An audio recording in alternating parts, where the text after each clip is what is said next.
listening to the Pharmacy Podcast Network. If you or your patients struggle with muscle cramps, spasms, soreness, or restless leg syndrome, you're going to want to hear about our non-opioid TheraWorks Relief. TheraWorks Relief is a clinically proven and published locally acting topical solution that prevents and relieves muscle cramps, spasms, and soreness in the legs and feet. In a research study including patients diagnosed with restless leg syndrome, TheraWorks Relief was shown to reduce symptoms commonly associated with accompanying RLS, including muscle cramps and spasms. Muscle cramps are reported as a side effect of hundreds of prescription medications, from intravenous iron sucrose and conjugated estrogens to statins and diuretics. By managing muscle cramps, TheraWorks Relief supports adherence, helping patients stay on important and often life-saving medications. TheraWorks Relief comes in an easy-to-use, fast-absorbing, non-greasy foam that can prevent muscle cramps and spasms with just a few simple applications a day. To learn more about TheraWorks Relief, go to theraworksrelief.com and click on the healthcare professional link. You're listening to the Gavel and Pestle Podcast with Darshan Kulkarni. The Gavel and Pestle Podcast, where the law of the land intersects with the business of pharmacy. Hey, this is Darshan. Just before you listen to the podcast, make sure you remember this is not legal advice. This is also not medical advice, and it's not construction advice, so don't take construction advice from me. Also, this does not create an attorney-client relationship, so don't be saying that I just gave you legal advice again. Talk to a lawyer who knows you, that can give you advice that's right for you. Thanks again. Keep listening. We'll talk soon. Hey guys, this is Darshan, and I'm here with Major, and we're doing another recording of the Pharmacy Podcast Network's Gavel and Pestle. So I'm really excited about today's topic. We actually talked about Amazon acquiring PillPack, but that was specific to pharmacies, right? Yeah. And how is this one different? I'm so done talking about PillPack right now because it's We've talked so much about PillPack, and we've talked so much about Amazon. That has not been recorded. So now we have to do this again for like the 9th time. I know. But today specifically we're talking about PillPack and how this affects pharmaceutical companies. Yeah. And basically, what can does this change anything for pharmaceutical companies? Do they need to worry? And the answer is, this may be the harbinger, and I don't know how to pronounce that word. Is it harbinger? Harbinger? Whatever that word is that says the canary in the coal mine. Whatever says that this is an early indicator. If you say harbinger, like I can't even pronounce it without even looking at it, but the answer is that A. word. What we're talking about is the PillPack acquisition going to affect pharmaceutical companies? And my answer is yes. And I can think of at least 10 different ways. And Major, we're going to stick to 10 this time. 10 different ways that that pharmaceutical companies may be affected. Now, he said that because every time he gives me a numbered list, he gives me the bonus because it's the whole Steve Jobs thing where it's become a running joke. Oh man! All right, so 10 things, right? You said 10 things, 10 ways this changes. 10 different ways pharmaceutical companies may be affected by the PillPack acquisition. So number 1, changing the players. And what I mean by that is this has been suspected, and there have been certain internal hires that support this suggestion. But this argument is out there that Amazon's not looking to just create a pharmacy, but they're looking to actually be more than the pharmacy. So there's this argument that they're trying to flatten the playing field. So let's think about who's actually in the pharmaceutical distribution chain. The drug company makes the drugs. It then gives the drugs to typically one of 3 major distributors. The 3 major distributors are AmerisourceBergen, Cardinal, and Mckesson. Then those distributors may typically distribute it to smaller distributors, or they'll directly distribute it themselves. Then what you have are GPOs, or group purchasing organizations, that will buy these medications from these distributors, and then the GPOs will give it to companies, to pharmacies that are part of that group purchasing organization. And So then how's Amazon changing that? Like, so I want to explain that so that I can start explaining how Amazon changes it. So the key piece here is that if I'm Amazon and I can just directly strike a deal with Merck or Pfizer, I can skip that entire distribution chain and directly go from Merck or Pfizer directly to the patient. And now all those people in the middle who are taking a nice little cut, those people all disappear. Even if Amazon says, you know what, I want to charge a hefty premium for doing what I want to do, they can do that and still get it to the patient at a cheaper cost. So what you're saying is they just remove the distribution chain and create their own around it. They kind of do a shortcut. Exactly. Okay. So they flatten and get rid of distribution players. However you choose to say it, it's not there anymore. Right. Here's another one. So that's number one. Okay. We talked about distribution channels. Now, how do PBMs work? So if you are a patient, and this is number two, if you are a patient, what you'll typically do is you will go to a U.S. healthcare, or you'll go to one of the major insurance companies and say, you know what, I want to have prescription benefits, I want to have healthcare benefits, and can you help me get all this stuff together? The insurance company will typically say, you know what, we can do the healthcare benefit thing, but we don't really know enough about prescriptions. So what we'll do is we'll go to one of the major prescription drug benefit management systems and say, why don't you negotiate the deals with drug companies and negotiate the deals with pharmacies, and we'll just contract with you. So companies like Optum or CVS Caremark will all come out and basically have those exact deals. And what the PBMs will do is they'll do things like create those contractual relationships, et cetera, et cetera, et cetera. Now, and those deals have come under scrutiny, just so we're clear. There have been some underhanded things like gag clauses, which many states are saying that they should be illegal. Ohio just came out and said that PBMs and middle companies, if you will, have charged an obscene amount of profit, and we can put those links in the notes if you guys want, or if you just want to reach out, we'd be happy to give them to you. So what Amazon will do is simply say, you know what? Why do I need a PBM? Why do I need a AmerisourceBergen? PBM is a patient benefit manager? A pharmacy benefit management system. Pharmacy benefit manager. Yeah. Okay. So just like they can get rid of the distribution chain, they could get rid of the PBM and say, you know what? I'm going to do exactly what Walmart did. And I'm going to sell you this drug because I got a huge volume from the manufacturer itself. I'm going to give it to you at a really low price. And you don't need a PBM anymore. You don't need to go through any of these other systems. Essentially, cutting those rebates and those coupons and all of those things, they just eliminate all of them and directly connect the pharmaceutical company through Amazon to the patient. And that would be a massive benefit because the pharmaceutical company could say, you know what, it's worth it for me. And Amazon could say, I'm still going to charge a premium, but I'm still going to come out ahead. And Amazon may offer their own insurance system. They might create their own player and eliminate all these other middle companies. So that would be another way. Then there's so that's number two. Number three is direct-to-patient delivery.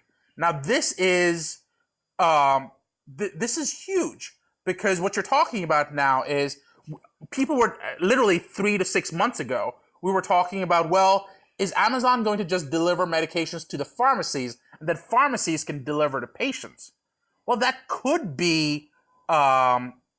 have been one direction, but now with the acquisition of PillPack, we know that what Amazon's really trying to do is directly connect with patients. So they will eliminate pharmacies in that middle chain. So how does that affect pharmaceutical companies? It affects pharmaceutical companies because at this moment they can directly connect to patients. And that gives them access to and allows them to cut costs, and they don't have to worry about rebates. And that the pricing pressure goes back onto pharmaceutical companies as opposed to what's going on under President Trump's plan, where he's suggesting that the middle companies, the PBMs, might be mostly responsible. Then so out of the 10 different ways pharma companies can be affected by the PillPack acquisition. Number 1, it changes the players. Yep. Number 2, changes distribution networks. Number 3, direct to patient delivery. So absolutely. Number 4, which is Amazon. What they have to think about is Amazon. So it's not all sunshine and rainbows. Amazon does not have a true blue refrigeration supply chain. Amazon's mostly been delivering consumer goods. Do they really have a way of making sure that a medication that has to be kept between, 7 degrees and 14 degrees Celsius will stay in those temperatures? Amazon has not shown that it can control delivery in that way.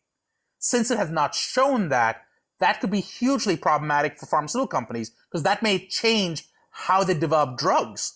Because if their primary distributor cannot handle those drugs, having those drugs is hugely problematic. So that's going to be the next piece.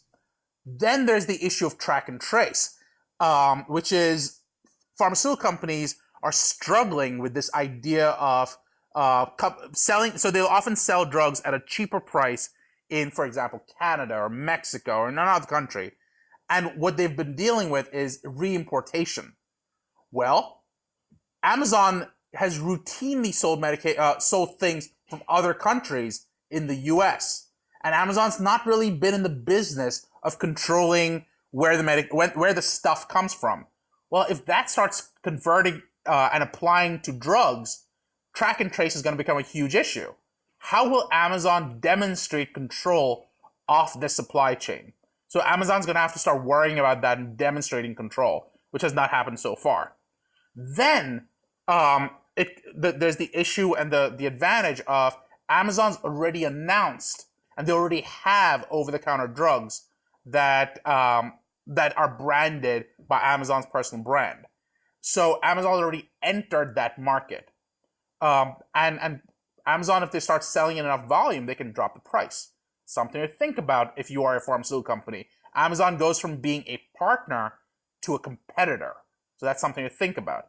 Now, another thing to think about is this idea of these rumors that I keep hearing, which is, oh, you know what? Amazon's going to start discovering drugs. Amazon's going to get into the CRO business. Amazon's going to become a system that's going to go out there and try to discover drugs. Mm-hmm. I'm going to stand out and say, you know what? I don't think they are, at least not in the short term. That's simply not Amazon's business model. Amazon does not go out and do discovery. What Amazon's really, really, really good at is distribution. And what they do is they capitalize on that distribution channel. So what I would say is in the short term, if I was a drug company, I would not be worrying about Amazon getting into the drug discovery business. I would not be worrying about Amazon going and starting a CRO. Then, we talked about this in other ways, but this whole idea of Amazon coming in and saying, you know what,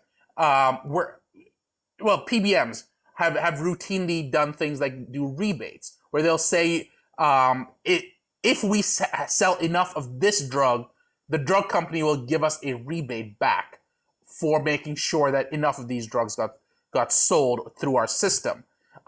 President Trump has already come out and said that he's going to be looking closer at this rebate system, and it may not be exempt, and it may potentially not be subject to the waivers under the anti-kickback law.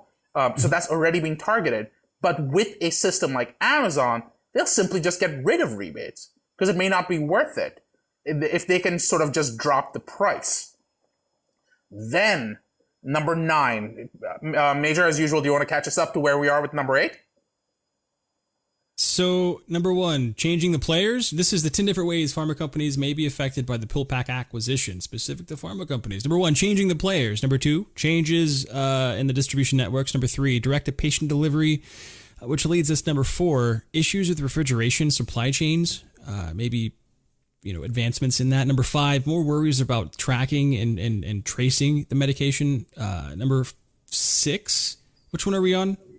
Well, we're now on number 9. We just finished number 8. Number 8. So number 6 is making OTC and the dropping the price. Yeah. Right.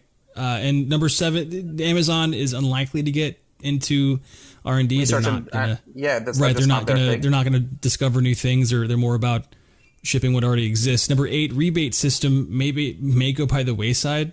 And by the way, we actually talk about a rebate system, didn't we? Like we Amazon did. Prime, how that affects medications, and I think that was actually a really good episode. That if you're interested, that 204 was that one. It's Amazon Prime, how it affects discounts and medications. So, number 9. So number 9. So we've talked about what Amazon may or may not do, but let's talk a little bit about what Amazon may impact.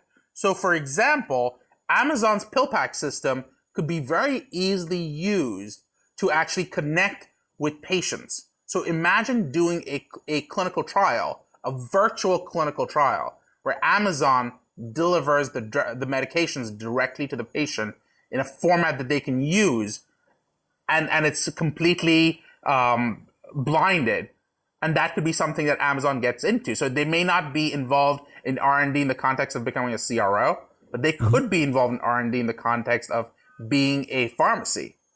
And then number 10, imagine Amazon using its Alexa system to help educate patients. It's already happening. Imagine Amazon now saying, you know what? We're going to allow Alexa to talk to you about your medications. And now, Major, as usual, I have a number 11. I knew it. I knew it. I knew you were going to jump into that. I wasn't planning on it until the second. I swear I did not have something planned. You've been sitting on this for years. Like this instant, right now, you've been planning this like forever. All right, so what is your number 11? So number 11, we did a couple of different podcasts about telepharmacy. As we know, Amazon came out recently with their video version of the of Alexa. Imagine where that video version now connects you to a pharmacist. And that becomes a way for pharmaceutical companies to engage with patients, with doctors. And that becomes a hugely effective way using the Amazon ecosystem to educate doctors, to educate patients, and to connect patients with caregivers. So it would dramatically change, using technology, how patients engage at the moment they want to engage with people who can talk to them. So it's going to be huge. I've got one. Number 12. It will eventually go full circle. What does that mean? Well, it means pharma company execs will order their drugs from Amazon, man. Convenience, convenience, convenience. Bypass their own company. Okay, this is where we should not listen to Major. I don't know what get past their own company means. I mean, if Amazon, if this acquisition will bypass the traditional model of distribution networks, then this will allow the pharma company execs to utilize Amazon services.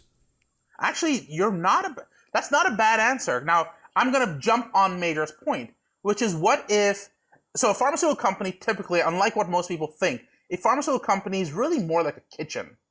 What they're often doing is just mixing ingredients together.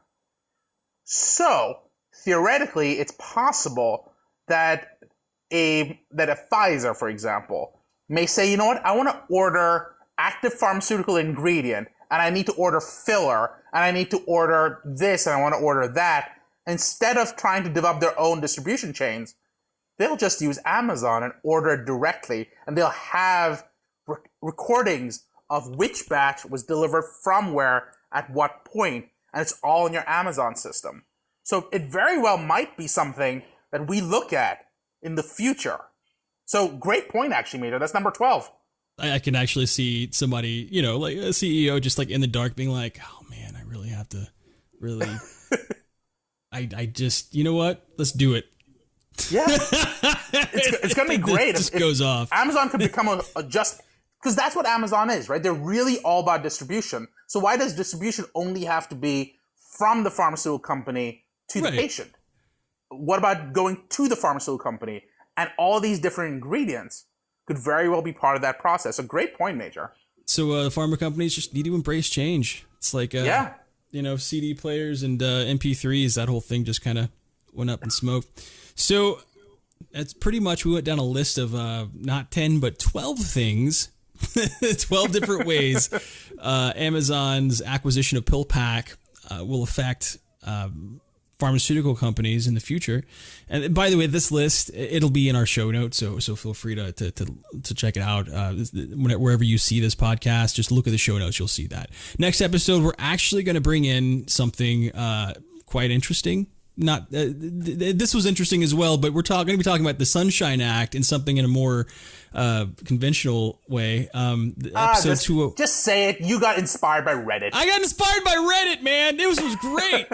Yeah, there was like somebody posted on Reddit. Hey, did you know that scientific journals that charge to read a paper 100% go to the publisher, but if you just email the author and ask for the papers, they are allowed to send them to you for free, and will be genuinely delighted to do so. So we're going to talk about the legalities of that, actually, and Darshan's gonna throw some knowledge down. We'll definitely talk about it. This was great. Well, guys, thanks a lot for your time, and we'll see you next time. Talk to you guys soon.